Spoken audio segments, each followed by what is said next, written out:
Today, I'm going to talk about blood pressure and, the symptoms and what you can do about it. I have some really good tips on some supplements and a few little tips on lifestyle that could actually really help. Now, not everyone knows what high blood pressure is. If your blood pressure is 130 to 140, that's not great. If it's 140 and above, you definitely got some problems there, and you really need to address them before they start to affect other organs in your body, including your heart and your kidneys.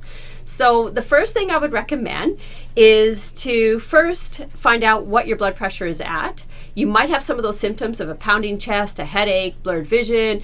There's a lot of different symptoms that you could have, but definitely go get it tested. And if you do have high blood pressure, the first thing I recommend is magnesium. Magnesium is a vasodilator. It's really important for blood pressure.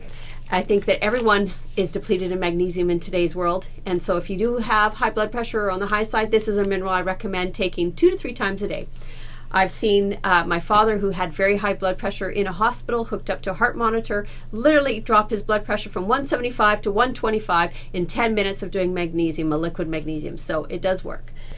Now, if you have had high blood pressure for a while and you're really trying to get it under control, one of the supplements I recommend is Neo 40. It increases nitric oxide in your body, and it actually opens up your blood vessels so that your blood can flow through better. They did a study with it, and they found that within 30 days of taking it versus the controlled placebo group, they actually had a 12-point improvement on their blood pressure in the systolic and 6 in the diastolic, so which is great. The other group had none. But the other really good thing, they got more energy. Sometimes blood pressure can be caused by a low amount of the human growth hormone, and that often happens with aging.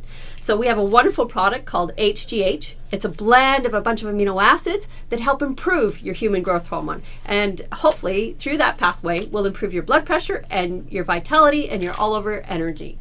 Now, the last thing I want to talk about is stress. Now, we know there's a lot of you out there dealing with chronic stress.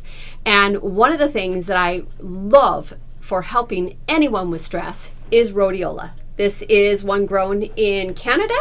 Rhodiola has a calmative effect on the body, but it still helps with your mental focus and your coping mechanisms. It actually gives you a fair amount of energy, but not a stimulating type of energy. Just a nice sort of mental energy that helps you cope with your day.